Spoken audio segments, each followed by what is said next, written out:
क्यों बुलाया है?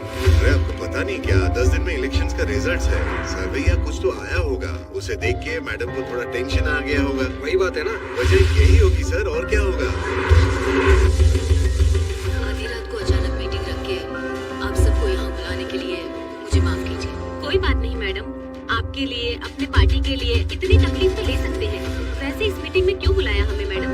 क्योंकि सभी वोटिंग सर्वेस चेक किए गए। सर्वे में ये पता चला है कि पूरे राज्य की 175 असेंबली सीटों में इस बार सत्ता वाली पार्टी को 40% और विपक्ष की पार्टी को 42% सीट्स मिलने की संभावना है। और बचे हुए असेंबली सीटों में इंडिपेंडेंट कैंडिडेट्स के जीतने की आशंका है। इसीलिए इस बार हमारी पार्टी को सरकार बनाने के लिए 10 सीटें हर हाल में चाहिए। इन 10 सीटों को हमें पक्का करना होगा। इसीलिए पूरे राज्य में जितने भी जीतने वाले इंडिपेंडेंट कैंडिडेट्स खड़े होंगे उन सबको हमारी पार्टी में शामिल करना होगा, तभी हम सरकार बना पाएंगे। अब हम सबको क्या करना होगा मैडम? आपके एक इशारे पे आपके लिए काम करने के लिए आपके पीछे 100 लोग हैं जो कुछ भी कर सकते हैं। उनको ठुकरा के इतनी भारी बारिश में अगर आप मुझे ढूंढते हुए आए हैं तो मैं समझ सकता हूँ मैटर कितना सीरियस है। बोलिए ये बादशाह आपके लिए क्या कर सकता है? राज्य भर में जीतने वाले उन इंडिपेंडेंट कैंडिडेट्स के ऊपर हमें जल्द से जल्द ग्राउंड लेवल पर काम शुरू करना होगा। विपक्षी पार्टी कोशिश करे उससे पहले हमें ही उनको खरीदने की कोशिश करनी है। आज इस उम्र में भी इतने सालों से मैं एक विपक्ष की पार्टी ही चला रही हूँ बादशाह। इसीलिए चाहे कुछ भी हो जाए, सरकार तो हमारी ही बननी चाहिए बादशाह। आपकी बात सही है मैडम, लेकिन इस दरमियान सरकारी पार्टी से मिला हुआ वो गुंडा दुर्गा हमारी तरफ आने वाले इंडिपेंडेंट्स को अपनी तरफ नहीं खींचेगा, इसकी क्या गारंटी है? काटने वाले कुत्ते को बांध के रखते हैं, इसीलिए इस बार उसके ऊपर नॉन बेलेबल केसेस लगवाकर उसे जेल में बंद रखा है। इसका मतलब हमारे लिए कोई खतरे की बात नहीं है ना मैडम? इस काम को अंजाम देने के लिए तुम्हें एक काम करना होगा। क्या करना है बोलिए मैडम। सेंट्रल जेल में एक कैदी है।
तुम जानते नहीं हो, सीधे तिहाड़ जेल में फेंक दूंगा।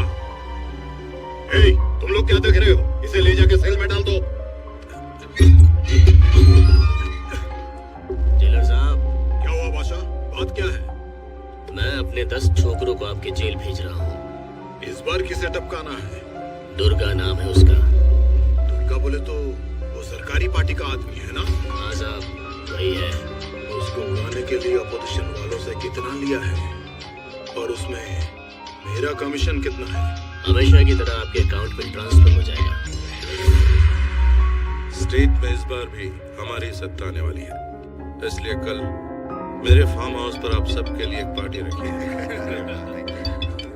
Hello sir, CM sir, central jail से जेलर मधुसूदन बोल रहा हूँ सर। आपको एक खास बात बताने के लिए ही मैंने फोन किया। क्या बात है, बोलो।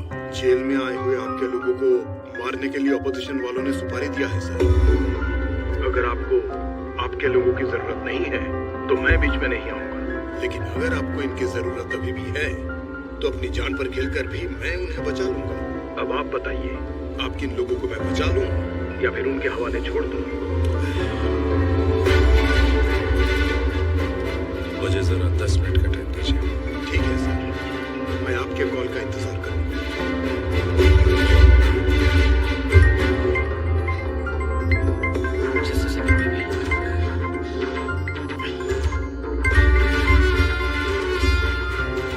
हेलो मामा, बोलिए।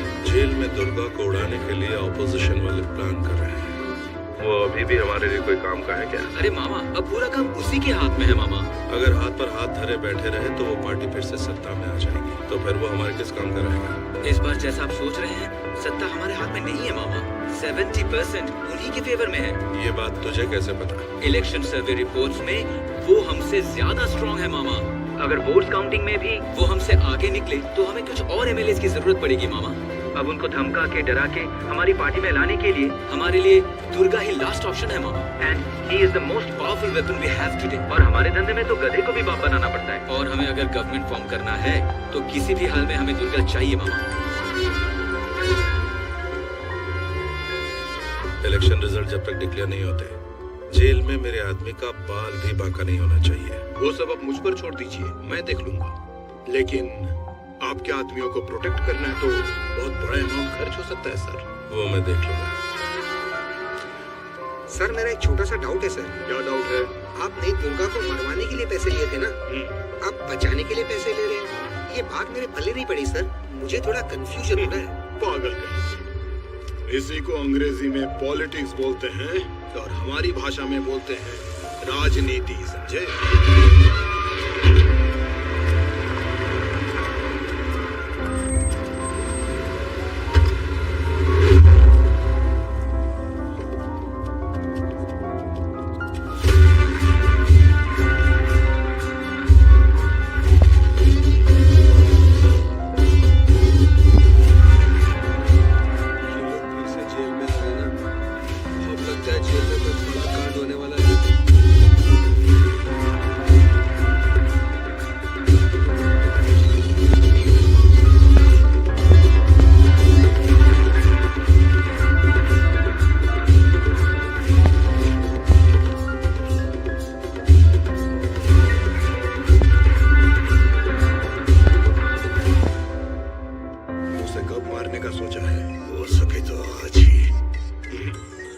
छोड़ देना, कल विजिटिंग आवर्स है, मुमकिन नहीं होगा।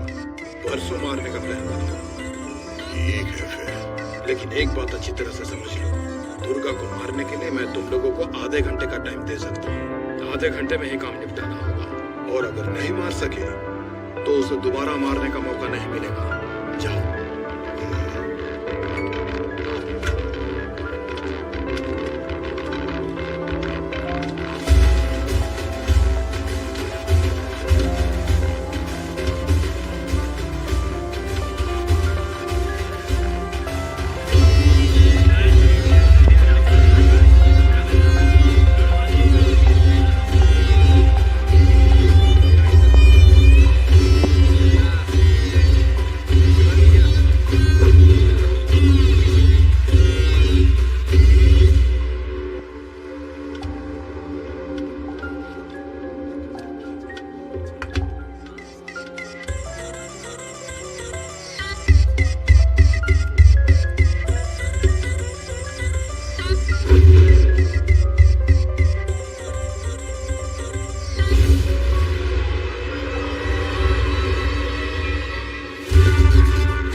भाई क्या बोल रहे हैं?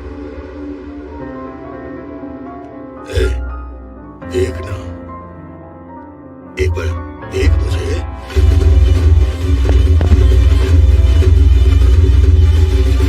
मेरे बारे में तुम जानते नहीं हो, सीधे तिहाड़ जेल में फेंक दूंगा।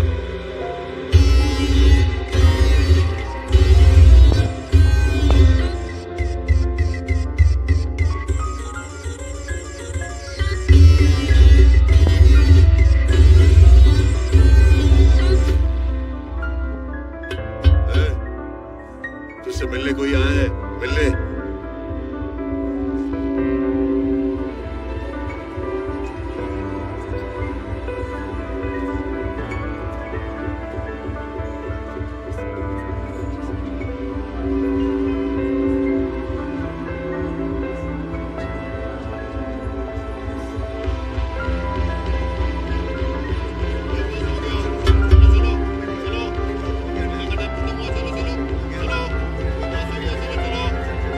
चलो मिलने का टाइम खत्म हो गया, चलो निकलो यहाँ से, चलो टाइम हो गया। चल शिवा, तो निकल, मैं बाद में आता हूँ।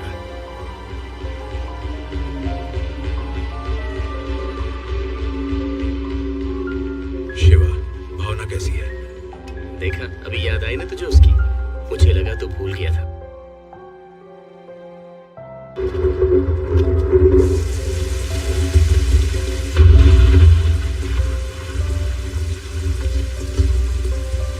वो दुर्गा वॉशिंग एरिया में है, बिना गड़बड़ किए उसे टपका देना।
आपने जो यकीन मेरे ऊपर किया था,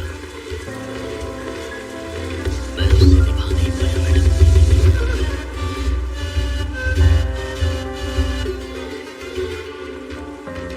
आप ये गन लीजिए मैडम, इस गन से मुझे अभी इसी वक्त यही पे मार दीजिए, नहीं तो मुझे एक और मौका दीजिए, मैं खुद जेल में जाकर उस दुर्गा को मारूंगा।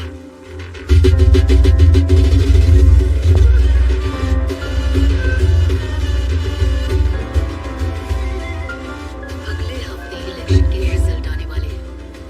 अगर रिजल्ट मेरी फेवर में नहीं आए तब बताऊंगी कि तुम्हें किसको मारना है।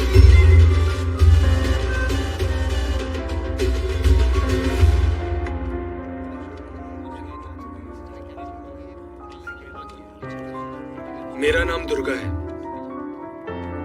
सूर्या। कल मुझे बचाने के लिए थैंक्स।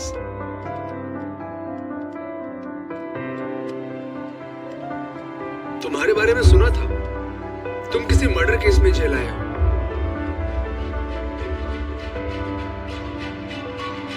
सूर्या, अगर तुम मेरे साथ काम करना चाहते हो तो कहो, मैं तुम्हें इस जेल से बाहर निकाल सकता हूँ और तुम्हारे ऊपर जितने केसेस हैं वो सब मिटा सकता हूँ। वो कैसे?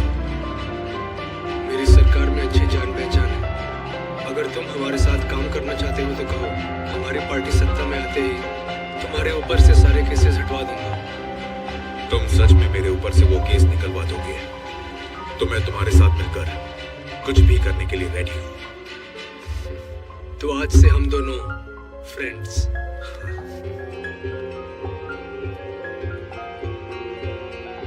अच्छा, उस दिन वो लोग तुम्हें मारना क्यों चाह रहे थे? ऑपोजिशन वाले तो मुझे कई दिनों से मारने की कोशिश कर रहा, इसीलिए वो मुझे मारने आ गए।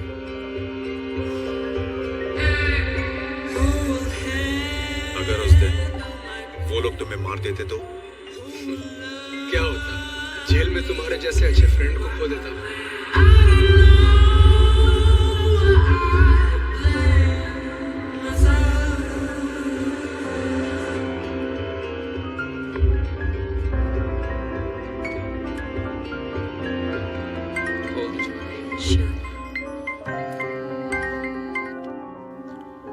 हेलो, मैं दुर्गा बोल रहा हूँ। बोलो दुर्गा। यहाँ जेल में मैं एक आदमी से मिला हूँ। किसी छोटे मोटे मर्डर केस में अंदर आया है, लेकिन उसकी हिम्मत अलग ही लेवल की है भाई। वो तो ठीक है, लेकिन क्या वो हमारे काम आएगा? बेशक वो हमारे काम आएगा भाई। ठीक है, इस बार इलेक्शन रिजल्ट्स अगर हमारे फेवर में नहीं आए तो तुम्हें बाहर आना पड़ेगा। ठीक है भाई। तब मैं मामा से बात करके तुम्हारे साथ उसको भी बाहर लाने का प्लान करूँगा।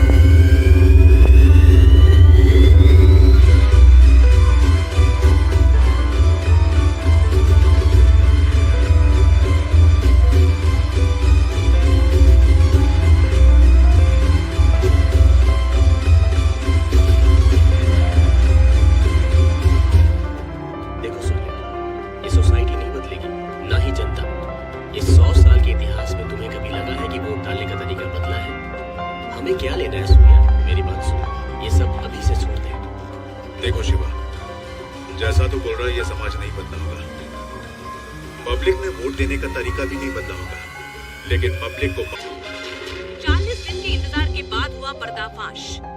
जीते हुए उम्मीदवार जश्न मना रहे हैं तो हारे हुए उम्मीदवार उसकी वजह ढूंढने में जुट गए हैं। जनता के वोट ये बता रहे हैं कि उन्हें किसी से कोई बैर नहीं। दोनों मेजर पार्टियों को इलेक्शन में लगभग एक समान वोट मिले हैं। राज्य की पूरे 120 असेंबली सीटों में से सरकारी पार्टी को 48 सीट मिले हैं, वहीं ऑपोजिशन पार्टी को 52 सीट मिले हैं।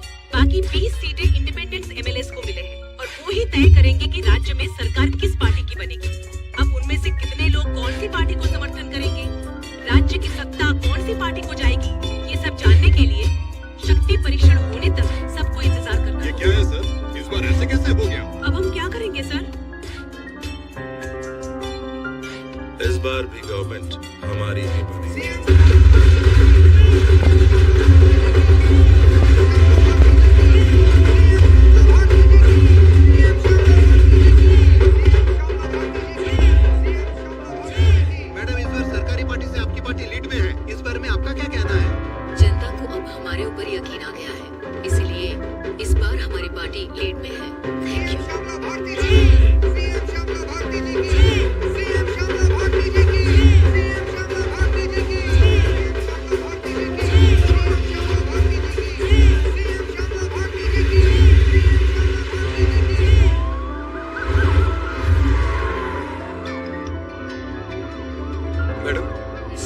मोहन राव जी का फोन आया है।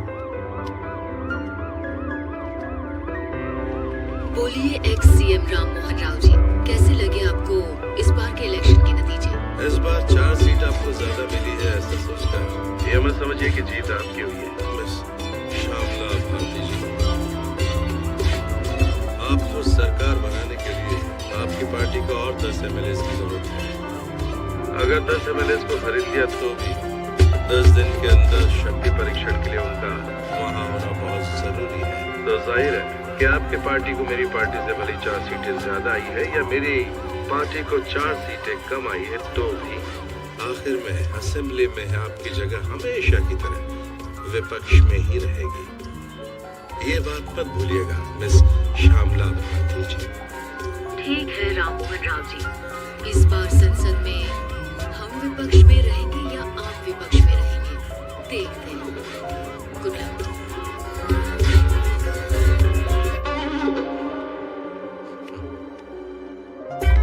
ये जानते हुए कि हमारी पार्टी लीड में है, ये राम मोहन राव कॉन्फिडेंटली कह रहा है कि हमारी पार्टी जीत नहीं सकती।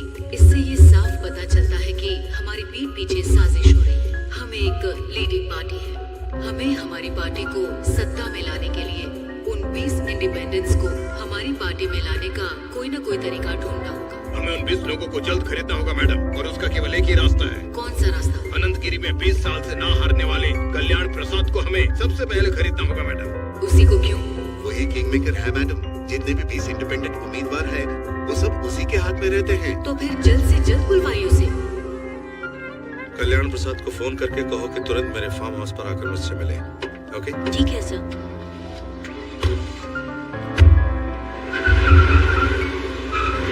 लगता है सब लोग आ गए हैं, तेरी वजह से ही लेट है। हाँ रुको रुको। नमस्कार मैडम।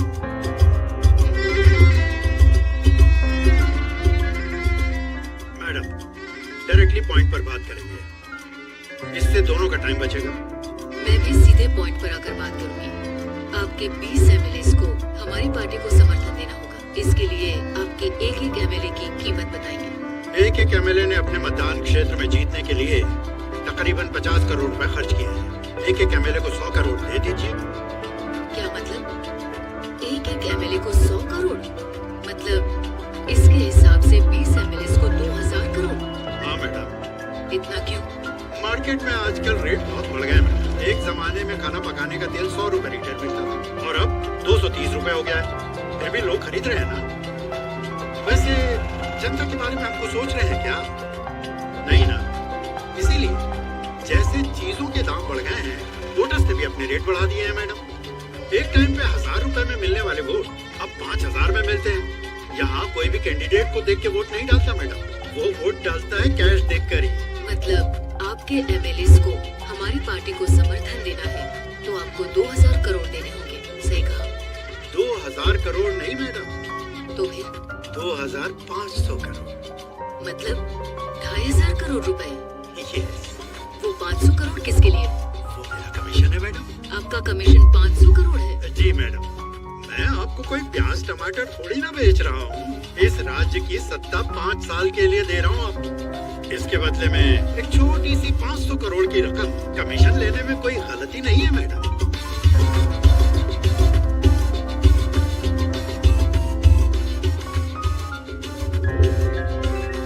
सत्ताधारी पार्टी का फोन। अगर मेरा प्रपोजल आपको जमता है तो फोन काट दूंगा, और नहीं तो इस बार फिर से उन्हीं की सरकार बनेगी। सोच लीजिए। सर, कल्याण प्रसाद जी मेरा कॉल कट कर रहे हैं सर। फिर से ट्राई करो। Okay sir.